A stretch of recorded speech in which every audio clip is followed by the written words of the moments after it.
Tape त बाहिर बाहिर मात्रै रहेछ नि। दाजुको चाहिँ राम्रो अनबक्सिङ हुँदैछ अहिले। राम्रोसँग खोज्नु राम्रोसँगले।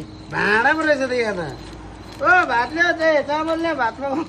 डल्ले भाँडा पनि मगायो क्या हो न। प्याकिङ त है ए यस्तो रहेछ नि त हप। के भन्छ यसलाई? हप हप। ल है दाजुको चाहिँ आइपुग्यो। त्यस्तै हुन्छ अनुहारमा चाहिँ यस्तो खुसी छ कि दाजुको चाहिँ 3 दिन भएर बसेको हो। अहिले चाहिँ सबै सामान आइपुगेछ नि त यसको। गाडी यस्तो हालतमा छ बिचरा हो। माछाको झोल खाँदै बसेको 3 दिन भयो अरे।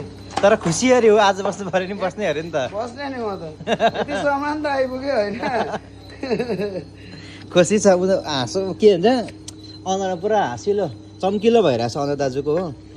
यस्तो चिज आइपुगेछ बिचरा। लाइनिङहरू नयाँ आम्मामा डल्लै उयो सेट उयोसँगै रहेछ नि त। रिपिट फिट गर्नु पर्ने नि त यसलाई चाहिँ अब टाइम लागेन नि त। यो त एकछिन हो नि फिट गर्नु अब होइन। यो त डल्लै एकछिन हो नि यो त फिट गर्नु। यसो बिहारी जान्छ हो त्यति हो। बिचरा अर्को भाइ छ फेरि बिचक उसको अर्कै हो।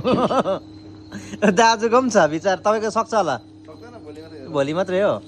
यस्तो छ त हो। अन्त कस्तो चाहिँ भएको थियो तारिक हेर्नुहोस् न अन्त। यो मात्रै पठाउनु नि लाइनिङको दाम बेसी पऱ्यो नि। है यस्तो छ है ड्राइभर जिन्दगी चाहिँ अब कहाँ गाँस हो कहाँ यस्तो हो फिक्स छैन हो अब। हबले त उडाएको थियो। यो उडाउने नै हब हो नि त। योबाट चाहिँ खोइ यसको त उयो नै छैन। त्यही त। यस्तो हपहरू उडाउनेकोबाटै सिक्नुपर्छ सिक्नु चाहिँ कसरी उड्छ भनेर। होइन थ्रेड हुँदैन हौ। होइन हुँदैन थ्रेड त त्यो नटमा मात्रै हुन्छ लाग्ने मात्रै हुन्छ। त्यो हो। ल हुँदैन नि थ्रेड। त्यो याद गरेको हुइलेटरमा यति यस्तो ग्यापिङमा चाहिँ चिल्लो हुन्छ उता पनि थ्रेड हुन्छ नि। त्यो चिल्लो चाहिँ यहाँ बस्छ। सिक्नु चाहिँ पर्छ धेरै कुरा है। मिल्छ होला हौ। यो नमिल्ने अब यस्तो एसएमएल गाडीको एसएमएलकै यस्तो स्टिकर प्याकिङ यस्तो डरलाग्दो पावरेज खोल्नु होइन। अब मिलेन भने त फेरि अब पठाउनेको त ब्याड हो नि त होइन। अब त्यो चाहिँ गाडी आगो लगाएर तलै पुग्नु मात्रै हुँदैन होइन। होइन होला हौ।